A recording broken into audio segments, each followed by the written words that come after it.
Good morning everyone, welcome to my channel one step to success. Again आप सभी का स्वागत है। एंड फिर से यहाँ पर हम एक बायोलॉजी का नया सेशन लेकर आ चुके हैं। नया हमारा क्लास है और बहुत सारे नए क्वेश्चंस भी यहाँ पर है, आप देख सकते हैं। और आज हम यहाँ पर आपका जो टॉपिक है सेल यूनिट ऑफ लाइफ, इसको हम यहाँ पर खत्म करने वाले हैं। कुछ ही क्वेश्चंस बचे हुए हैं, देन हम नेक्स्ट टॉपिक हमारे स्टार्ट करेंगे। सो बचे कुछ क्वेश्चंस को आज हम देखते हैं क्या बचे हुए हैं। चलिए स्टार्ट कर सेशन को। आप सभी क्लास को ज्वाइन कर लीजिएगा। और पहला क्वेश्चन है 68 number question, important site for formation of glycoproteins and glycolipids is. Options है Golgi apparatus, plastid, lysosome, vacuole. And ये सारे क्वेश्चंस अभी आप जो करने वाले हैं, जो आपके पीएमटी नीट जैसे एग्जाम्स में पूछे गए हैं, प्रीवियस ईयर क्वेश्चंस आपको देखने को मिलेंगे। एग्जाम्स में आए हुए क्वेश्चन से मतलब आप इसकी इंपॉर्टेंस को समझ सकते हैं।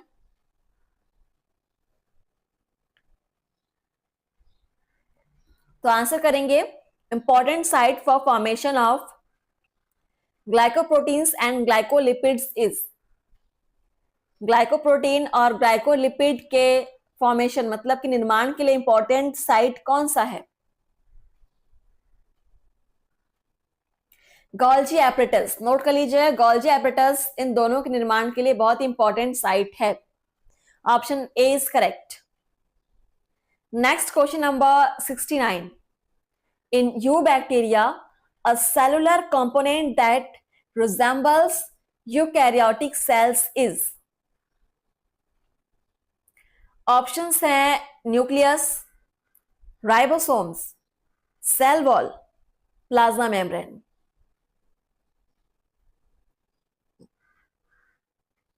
To 2011 AIPMT previous year question.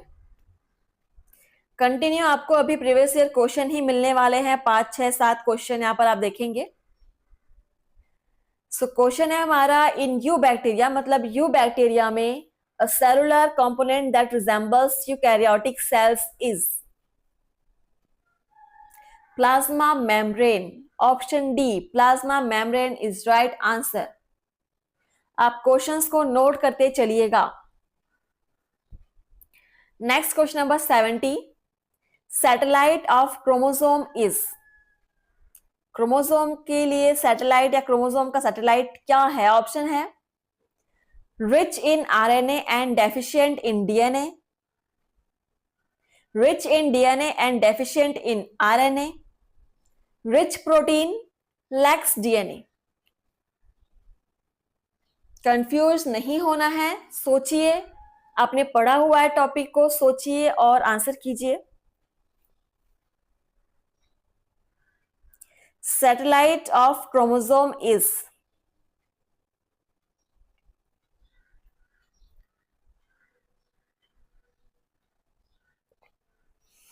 So the right answer is rich in RNA and deficient in DNA। Option A note कर लीजिएगा। तो बढ़ेंगे, हमारा अगला क्वेश्चन क्या है? Which of the following structures between two adjacent cells is an effective transport pathway। Question number 71 है। Options देखिए, plasmodesmata, plastoquinones, endoplasmic reticulum, plasmalemma. Which one of the following structures between two adjacent cells is an effective transport pathway। मतलब दो adjacent cell के बीच का वो structure जो उन दोनों के बीच इफेक्टिव मतलब एक प्रभावशाली ट्रांसपोर्ट पैथवे के रूप में काम करता है, उसको हम क्या बोलेंगे? 2010 AIPMT का पूछा गया क्वेश्चन है। So the right answer is plasmodesmata. I hope आप सभी क्वेश्चंस को नोट भी कर रहे होंगे एंड क्लास को आप शेयर जरूर कीजिएगा। So next question 72 number, membrane bond organelle are absent in। Options है सैकेरोमाइसिस, स्ट्रेप्टोकोकस, क्लैमिडोमोनास, प्लाज्मोडियम।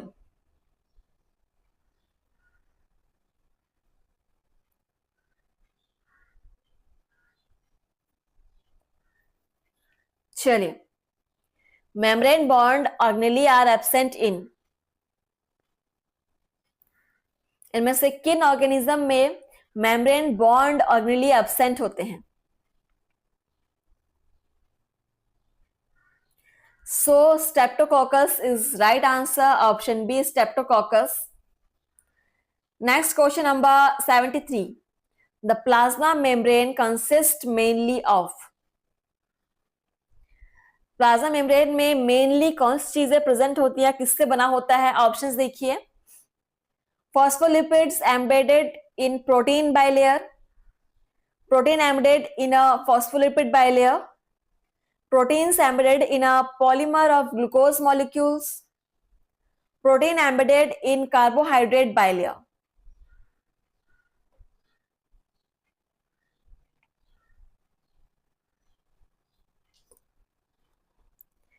ये आप लोगों ने पढ़ा होगा फ्लूइड मोज़ेक मॉडल में। अगर आप लोगों ने पढ़ा है तो उसका अगर आपको थोड़ा सा भी याद होगा टॉपिक तो आप इसका आंसर बता सकते हैं। प्लाज्मा मेम्ब्रेन जो है वो मेनली किससे बने होते हैं, किससे उनका स्ट्रक्चर कैसा होता है? So the right answer is protein embedded in a phospholipid bilayer. Phospholipid के दो लेयर के बीच में प्रोटीन धसे होते हैं, एम्बेडेड होते हैं। Option B is correct. Next question number 74. Digestive enzyme hydrolases are present in, किसमें प्रेजेंट होते हैं ये डाइजेस्टिव एंजाइम हाइड्रोलेजेस? ऑप्शंस है vacuole, lysosomes, Golgi bodies, mitochondria.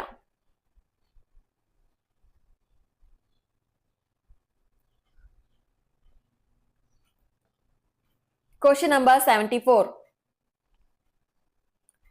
Note कीजिएगा क्वेश्चन को।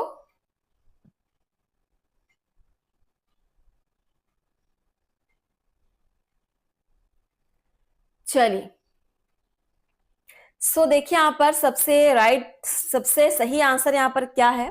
एक ही सही आंसर है और वो है लाइसोसोम। लाइसोसोम सभी को पता है, सेल में एक ऑर्गेनिल होता है लाइसोसोम करके, जिसमें आपके कुछ ऐसे एंजाइम्स होते हैं जो सब चीजों को नष्ट करने की क्षमता रखते हैं, ठीक है? और उस एंजाइम का नाम है हाइड्रोलेजेस एंजाइम, नोट कर लीजिएगा। और ये आपका सेल टॉपिक का लास्ट क्वेश्चन है, ठीक है? सेल टॉपिक का लास्ट क्वेश्चन है, हमारे सेशन का नहीं। सो देखिए क्या है, microtubules are absent in, microtubules किसमें एब्सेंट होते हैं? ऑप्शंस है mitochondria, flagella, spindle fibres, centriole.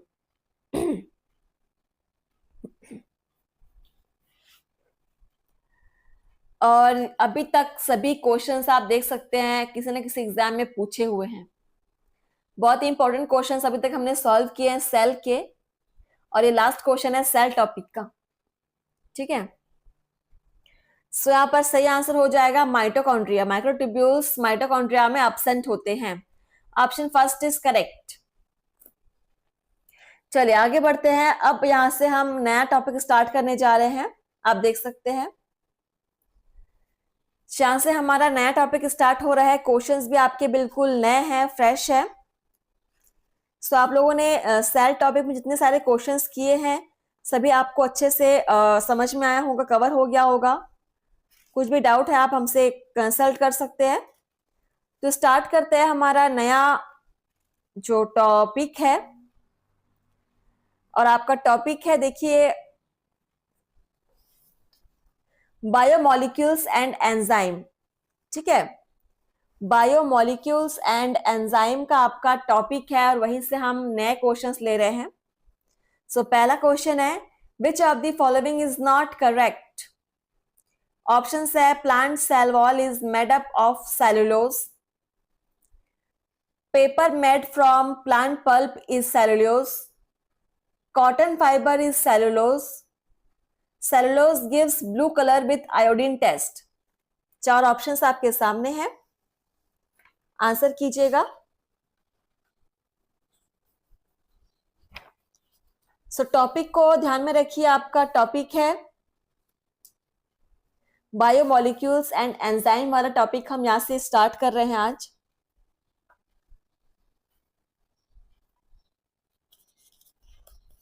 चलिए आंसर कीजिएगा।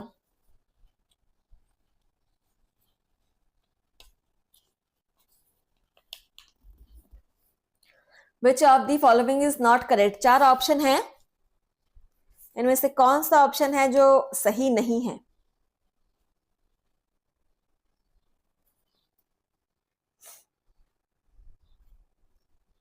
Cellulose gives blue colour with iodine test, no, ये आपका इनकरेक्ट है और यही हमारा आंसर होगा। ठीक है, option D is correct our answer. और यहां पर हम आपको 50+ क्वेश्चंस देने वाले हैं बायोमोलिक्यूल्स एंड एंजाइम वाले टॉपिक पे। अगला क्वेश्चन है, exoskeletons of arthropods consist of complex polysaccharide called chitin. These complex polysaccharides are homopolymers, heteropolymers, glucose polymers या fructose polymers.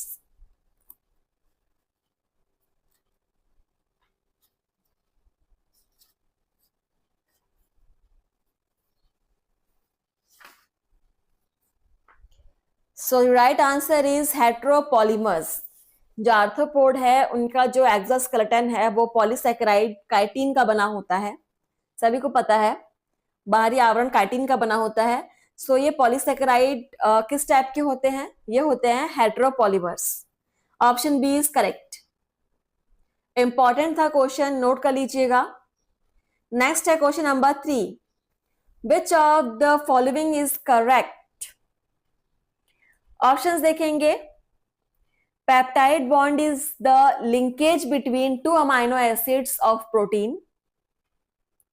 Glycosidic bond is the linkage between 2 monosaccharides in a polysaccharide. Phosphodiester bond is the linkage between 2 nucleotides. All of the above. चलिए answer कीजिए।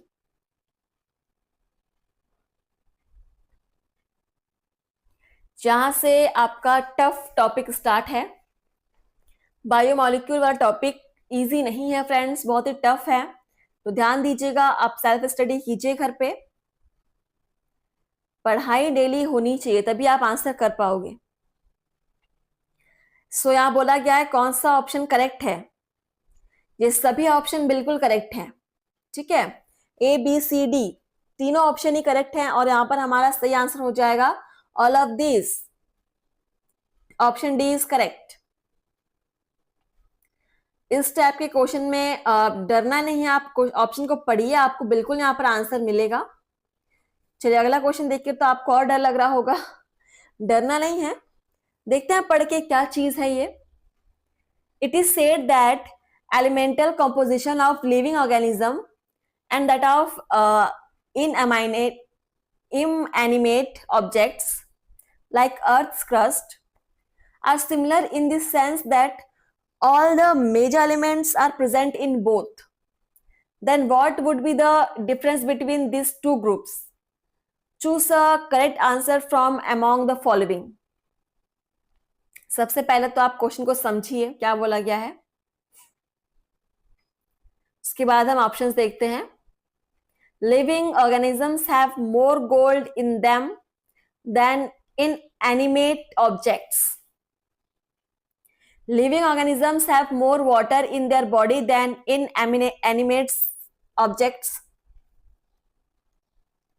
Living organisms have more carbon, oxygen and hydrogen per unit mass than inanimate objects. Living organisms have more calcium in them than inanimate objects. मतलब living organism और inanimate objects जो है उनके बीच क्या basic difference होता है वो यहाँ पर आपको बताना है। करेक्ट आंसर कौन सा है यहाँ पर? 4 ऑप्शंस दिए हुए हैं।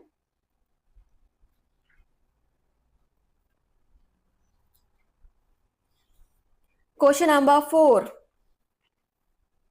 सोच समझ के आंसर कीजिएगा, ये भी आपका पूछा हुआ है क्वेश्चन।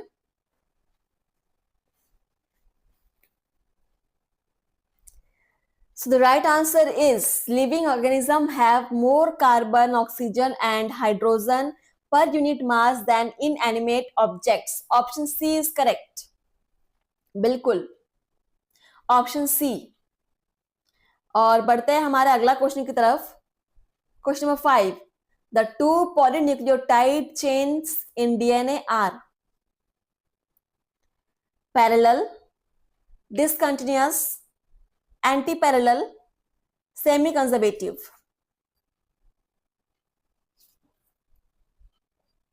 चलिए,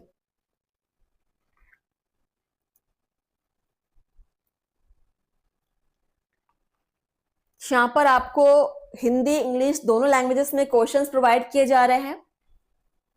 आप जिस भी लैंग्वेज में आप कंफर्टेबल हो, आप उसमें आप प्रिपरेशन कर सकते हैं। और क्लास की टाइमिंग आप सभी को पता है फ्रेंड्स, सुबह 9 बजे हम डेली आपको बायोलॉजी के प्रिपरेशन एमसीक्यू सेशंस प्रोवाइड कराते हैं।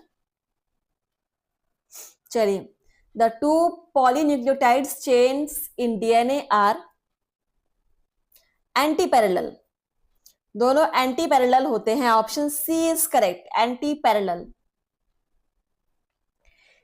ये भी आपका एक बेसिक क्वेश्चन था। नेक्स्ट है question number 6, which of the following is not correct? Options है, peptide bond is formed when R group of one amino acid reacts with carboxyl group of another amino acid. Glycosidic bond is formed by dehydration between 2 carbon atoms of 2 adjacent monosaccharides. The bond between the phosphate and hydroxyl group of sugar is an ester bond. And last option है none of the above. बहुत ध्यान से पढ़िएगा, एक एक शब्द को समझिए और उसके बाद आंसर कीजिए। यहाँ पर एक आंसर जो है वो इनकरेक्ट है, मतलब गलत है, वही आपको आइडेंटिफाई करना है।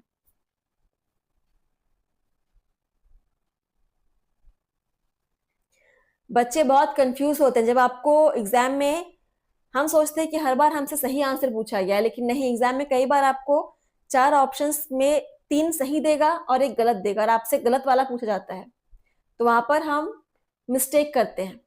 ऐसा मिस्टेक नहीं करना है।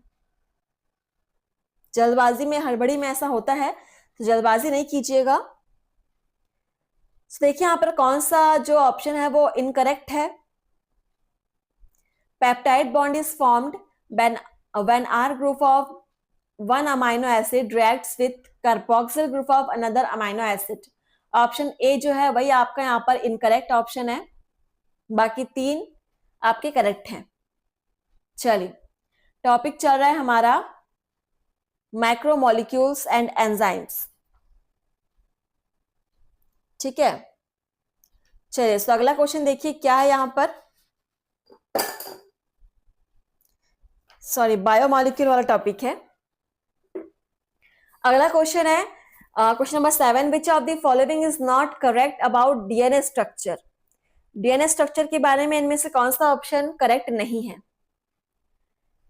DNA double helical model was proposed by Watson and Crick. 2 strands of DNA are antiparallel, run in opposite directions. The DNA backbone is formed by the sugar phosphate sugar chain. There are 3 hydrogen bonds between A and T, while 2 between G and C.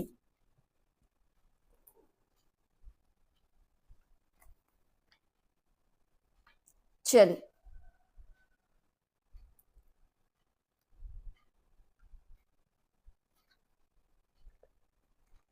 चारों options में से कौन सा option DNA structure के बारे में correct नहीं है? मोस्टली यहाँ पर आप जितने भी हमने क्वेश्चन सॉल्व किए हैं, ज्यादातर क्वेश्चंस आपको ऐसे देखने को मिले जिसमें आपको इनकरेक्ट ऑप्शन आइडेंटिफाई करने के लिए बोला गया है। तो प्रैक्टिस कीजिए, प्रैक्टिस से ही आपका जो माइंड है वो ओपन होगा, आप अलर्ट होंगे। So the right answer is there are 3 hydrogen bonds between A and T while 2 between G and C। Option D जो आपका बिल्कुल इनकरेक्ट है, वही हमारा आंसर है। चलिए बढ़ेंगे अगले क्वेश्चन की तरफ। Question number 8। Many elements are found in living organisms either free or in the form of compounds. One of the following is not found in living organisms: silicon, magnesium, iron, sodium. Choose the correct one. One of the following is not found in living organism, मतलब इनमें से कौन सा एक element है जो living organism में नहीं पाया जाता।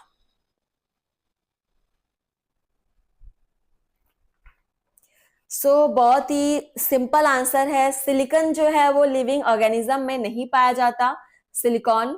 बाकी मैग्नीशियम, आयरन, सोडियम थोड़े थोड़े मात्रा में बॉडी में बिल्कुल होते हैं। चलिए next question number 9। 1 turn of the helix in a B form DNA is approximately 20 nm, 0.34 nm, 3.4 nm, 2 nm। एक टर्न, 1 टर्न मतलब एक घुमाव, हेलिक्स का एक घुमाव बी फॉर्म डीएनए का अप्रोक्सीमेटली कितना होता है? अगर आपको डीएनए का स्ट्रक्चर याद है तो आप इसका आंसर बता सकते हैं। बायोमोलिक्यूल्स एंड एंजाइम का टॉपिक स्टार्ट हो चुका है फ्रेंड्स। हमारा सेल वाला टॉपिक हम खत्म कर चुके हैं, फिनिश कर चुके हैं। पिछले हमारे जो जितने भी सेशन है, 3-4 सेशन आप कीजिए, उनमें आपको सेल वाला टॉपिक क्लियर हो जाएगा। एंड जहां पे राइट आंसर आपका हो जाएगा 3.5 nm, 3.5 nm। आई होप सभी का आंसर बिल्कुल करेक्ट होगा। Next question number 10। GLUT, GLUT4 is a protein which options हैं fights against infectious agents, enables glucose transport into cells, acts as enzyme, acts as hormone। चलिए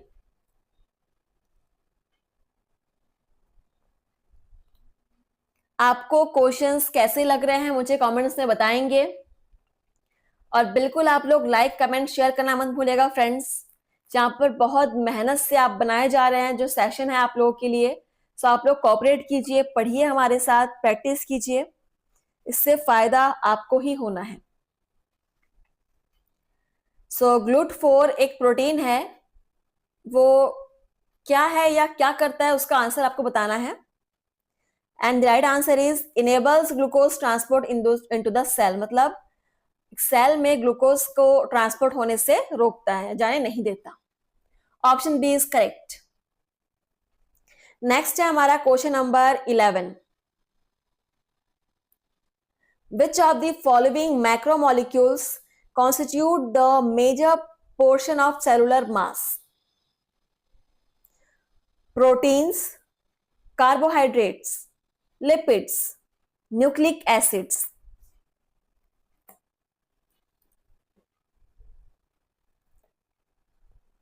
Question number 11. Which of the following macromolecules constitute the major portion of cellular mass? Proteins, ठीक है, जो अधिकतर जो portion होता है cellular मास का वो प्रोटीन्स का होता है। Option first is correct. Next question number 12। The most important form of energy currency in living systems is the bond energy in a chemical called ADP, ATP, NADH, FADH।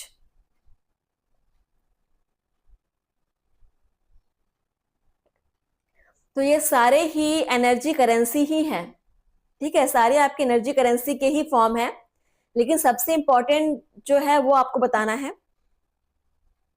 और सभी को पता सबसे इंपॉर्टेंट एनर्जी करेंसी यहां पर क्या हो जाएगा, ATP, adenine triphosphate, sorry adenosine triphosphate, adenosine triphosphate, option B ATP. Next question number 13, feedback inhibition of an enzymatic reaction is caused by substrate, enzyme, end product, rise in temperature। Feedback inhibition जो एक enzymatic reaction है वो किसके कारण होता है, किसके द्वारा ये होता है, फीडबैक इनहिबिशन एंजाइम का एक बहुत इंपॉर्टेंट टॉपिक है ये, और ये होता है आपका एंड प्रोडक्ट, इसके नाम से क्लियर है। फीडबैक बोल रहा है मतलब फीडबैक आप कब देते हो, सबसे लास्ट में देते हो ना, कोई भी काम होने के बाद आप लास्ट में फीडबैक देते हो, तो लास्ट में क्या बन रहा है, एंड प्रोडक्ट, तो वही आपका कॉज कर रहा है feedback inhibition. Option C is correct, इसको आप लॉजिक भी लगा सकते थे। नेक्स्ट यहाँ पर क्वेश्चन नंबर 14 और आज के सेशन का लास्ट क्वेश्चन, चलिए पढ़ते हैं। Amino acids as the name suggest have both an amino group and a carboxyl in their structure. In addition, all naturally occurring amino acids are called L-amino acids. From this, can you guess from which compounds can the simplest amino acid be made? चलिए समझिए question को और answer कीजिए। And please आप लोग class को like share subscribe करना मत भूलिएगा। और यहां पर इसका सही आंसर हो जाएगा मीथेन, ठीक है, मीथेन, मीथेन आपका बिल्कुल सही आंसर हो जाएगा, ऑप्शन बी इज करेक्ट। सो चलिए आज के लिए बस इतना ही, मिलते हैं आपसे नए सेशन में। आप लोग इसी प्रकार से प्रिपरेशंस करते रहिए और मुझे बताएंगे कि आपने कितने क्वेश्चन सॉल्व किए हैं। थैंक यू फ्रेंड्स, धन्यवाद।